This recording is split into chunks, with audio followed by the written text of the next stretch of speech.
وي خو موږ به هغه مظاهره کوو کوم چې هغه زموږ سره ښه ښایي موږ مهذب خلک یو موږ تعلیم یافته خلک یو خو دا بېله خبره ده چې زموږ دغه افسر دغه ډیسټرکټ ایجوکیشن افیسر یوازې هغه په کوستان کې نه پاتې شي هغه په مانسهره کې ډیسټرکټ ایجوکیشن افسر و هغه په سوات کې ډیسټرکټ ایجوکیشن افسر و هغه دلته په شانګله کې افسر پاتې شوی دی خو لکه دا قسم کار نه وشي دا که چېرته زه خپل ډي پي او صاحب ته دا وضاحت کول غواړم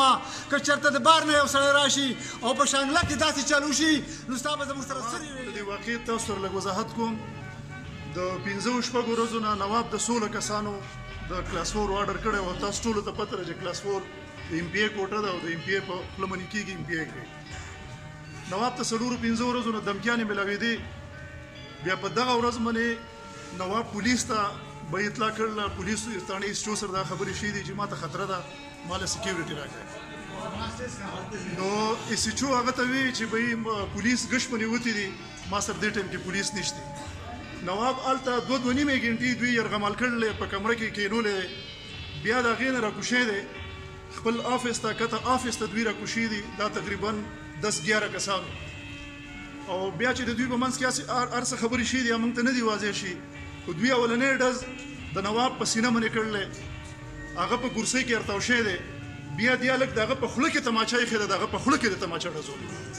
د پوسټ مارټم ریپورټ یو ډز 3 فوټ فاصله کې شوی دی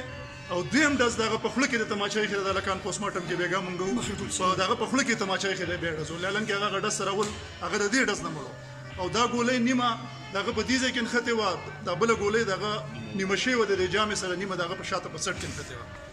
زه تاسو ته دا وایم چې بهی ایجوکیشن خو ډېره مظلومه محکمه ده او د استادانو سره چې بهی داسې حالات کېږي نو بهی زموږ خو اول د دې حکومت نه بهی دا پرزور مطالبه ده چې بهی استادانو ته د هغې افسرانو ته د بهی سکیورټي ورکړي او که زموږ د دې خبرې تپوس ونه کړو نو یو ایجوکیشن افسر یو سړی به په یو ځای کې ډیوټي ونه کړي که بهی دا حالي چې بهی سړی د هغه څه اختیار نشته د هغه سره دغه نشته د هغه سره ډېر مذاکرات شي دی ناست دی چې بهی دا د ایم پی ای کوټه ده ایم پی ای کوي زما پکې څه اختیار نشته هغې دی دومره پرشرایز کوو چې ته په دې کې دننه زموږ خلک والا زموږ د هغه حلقې چې بهی کوم ډي پي او دی زه تاسو ته ټول ته دا ریکویسټ کوم ګورئ بهی چې بهی دا خبره چې دا د چکېسر خبره نه ده دا د بهی دا د شنګلې خبره نه ده چې دوی د زموږ دې سرمایه نواب علي صاحب په ټلیفون باندې اطلاع کړله د دې نه مخکې د دوی هغه پای شوې ده او دوی په دې ځان ننګاره کړلی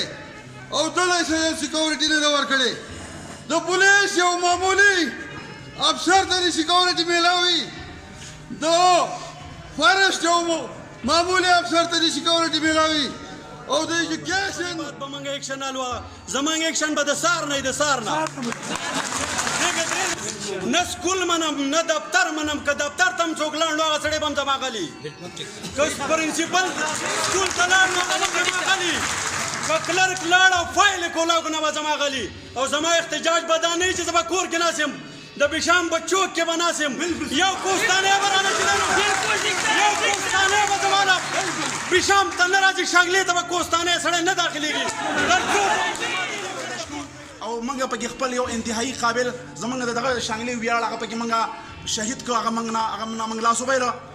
مستقبل کې به دا خبره جذباتي تقریرونه نه کوو دا تقریرونه به دغه ځای کې موږ وکړو لږ ساعت وروسته بس نه وي زه صرف دغه خبره کول غواړم چې دغه خلک چا لپاره چې دا ذله کریټ شوې ده